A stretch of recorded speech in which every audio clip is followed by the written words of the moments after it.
Hello guys, আপনারা কেমন আছেন? আশা করি ভালোই আছেন।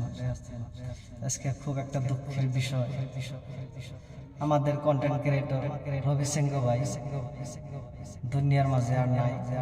সেই মানুষটা দুনিয়া ছেড়ে চলে গেছে। সবাই আপনারা উপর আল্লাহর কাছে দোয়া করবেন, সে জানি জান্নাতবাসী হয়।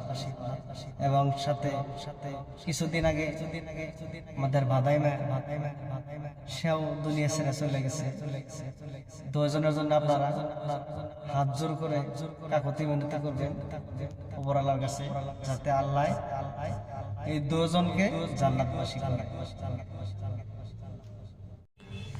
জানতাম যদি মরণ হবে, জানতাম যদি মরণ হবে, আইতাম না এইভাবেতে। দোয়া করবেন আপনারা সকলে, আমার রবি ভাই নাই দুনিয়াতে। দোয়া করবেন আপনারা সকলে।